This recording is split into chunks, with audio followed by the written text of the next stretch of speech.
You got into the safety business because you wanted to protect people, but somewhere along the way, the job started controlling your time, your schedule, your priorities, even your income potential. What if the expertise you've built over the years in the field can give you something more? More freedom, more control, more ownership of your future. I'm Sheldon Primus, the author of 7 Steps to Starting a Profitable Safety Consulting Business and the host of the Safety Consultant Podcast, with more than 350 episodes helping safety professionals become consultants and grow their career. Consulting changed my life. In fact, I'm a full-time RVer, and one consulting contract paid for my home I live in today. Now, I help safety professionals build their own consulting practice through bi-weekly coaching calls, accountability, and personal guidance. But this program isn't for everyone. Start with the Consultant Readiness Audit at sheldon.coach. What if everything we thought we knew about safety was just interference? From the host of the Rated R Safety Show and the founder of Safety FM comes the complete Signal Transmission Trilogy, now available in one powerful edition. Safety, in my opinion, the book that started the conversation. Safety Mutation, where the boundaries of culture, systems, and belief begin to break. And now, Safety Transmission, the final piece of the signal. For the first time, all 3 books are together in one volume. The Signal Transmission Trilogy, Complete Edition. This isn't just about compliance. It's about consciousness. It's about decoding the way we think, lead, and live, inside and outside the system. Whether you've been following the signal since the beginning or you're just now tuning in, this is the version to own. Search Signal Trilogy on Amazon or visit safetyfm.com to get your copy now.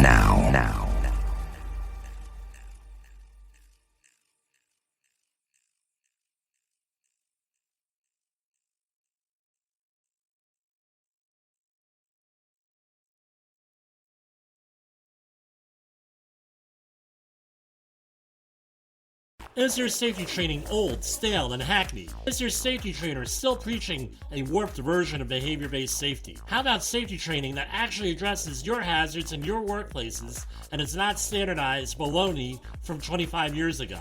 Contact the Safety Wars team at safetywars.com or call Jim Posel at 845-269-5772. Remember, if you're receiving this message, you are the solution to unsafe workplaces. This show is brought to you by Safety FM.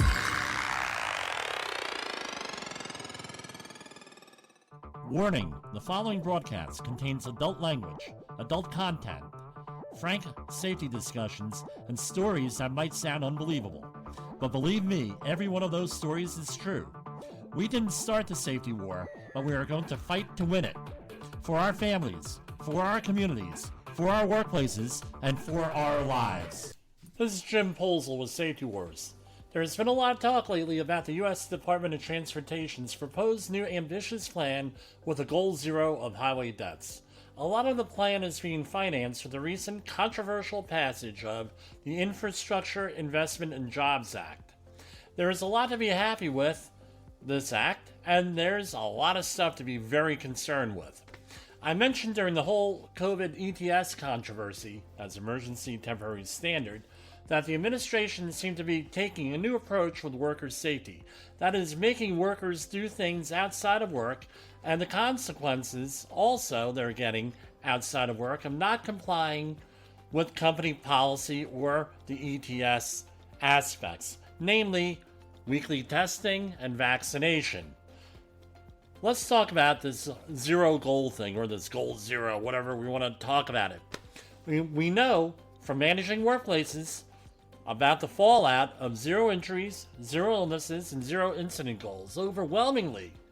Right? We know about this stuff. It leads to things being covered up, not acknowledged, insurance fraud, an antagonistic and adversarial relationship between management and the workforce, to say the least. The zero goal philosophy is one of the overarching aspects of a lot of behavior-based safety programs. If you're a human and organizational performance practitioner, like we are here at Safety Wars and Safety FM, we work on systemic issues, incentives, and look at the worker as a solution to the problem and not as the actual problem. So how does this work with the DOT policies as proposed, as passed by Congress? The DOT is looking at long-term investments into making infrastructure safer. That's the real short answer. It's much longer than that, but that's a short answer. However, it also calls for greater enforcement of existing traffic laws, including, as reported in the media, speed cameras and other devices. Now, here are the questions. What will the public see? Think the public's going to see all these infrastructure stuff and notice it in the long term?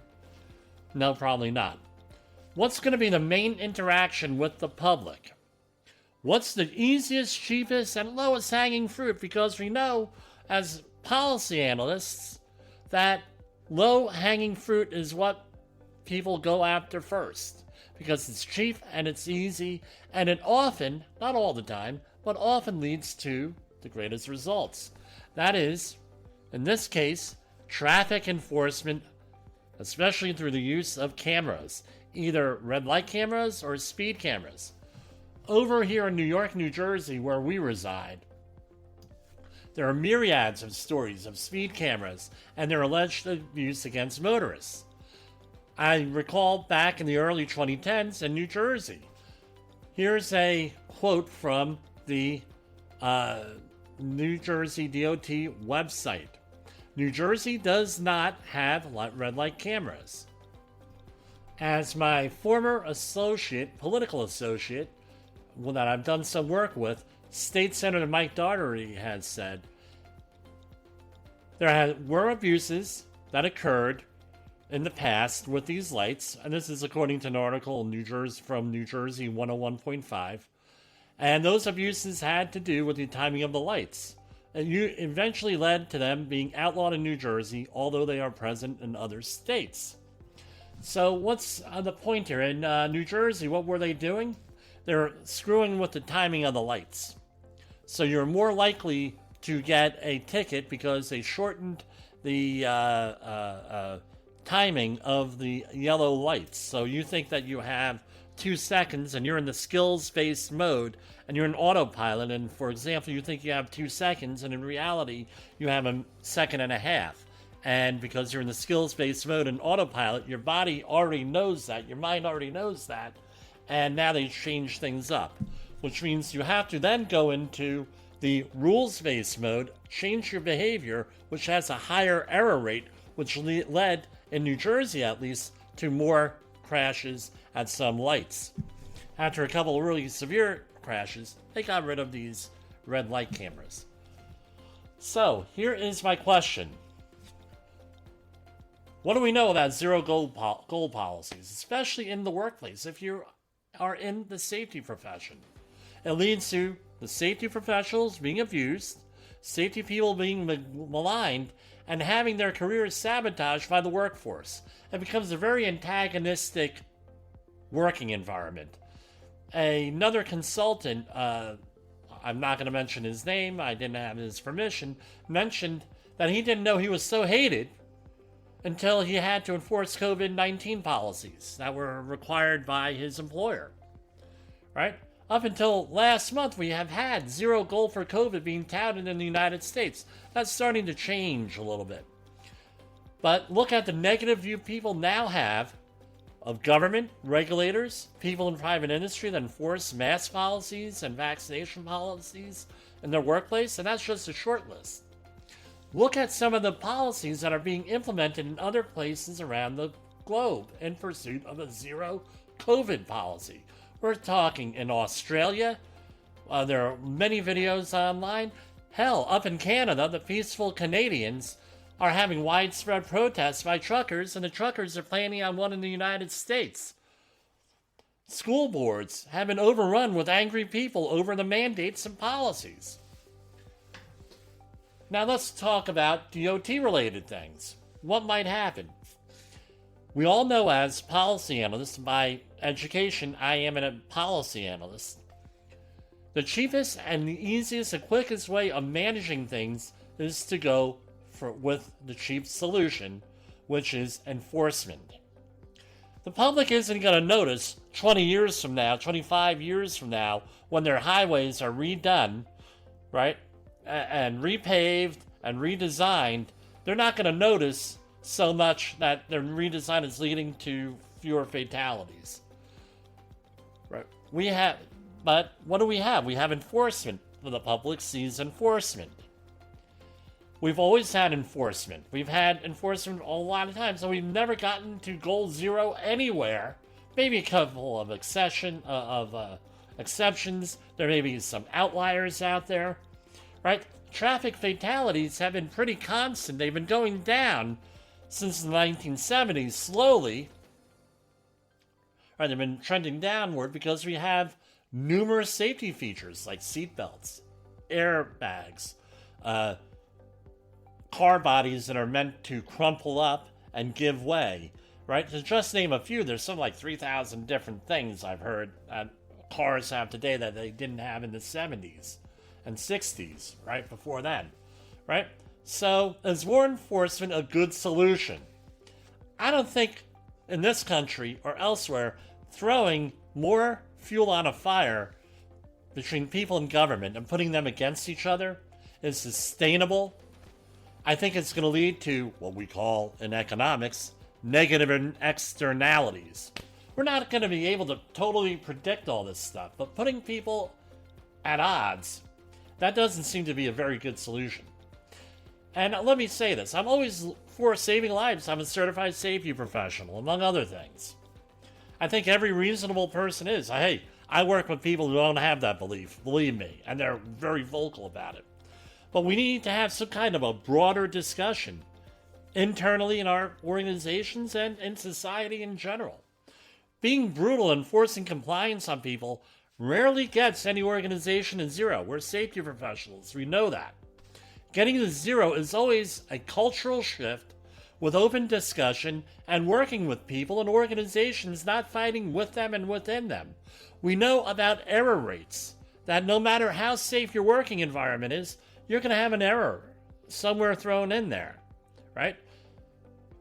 That's how you win the safety war. Designing things safer, working with people, changing culture, getting along with people. And maybe a little bit of enforcement is thrown in there somewhere. And I'm not saying getting rid of human resources, but this is how we win the safety war. For Safety Wars, this is Jim Posel.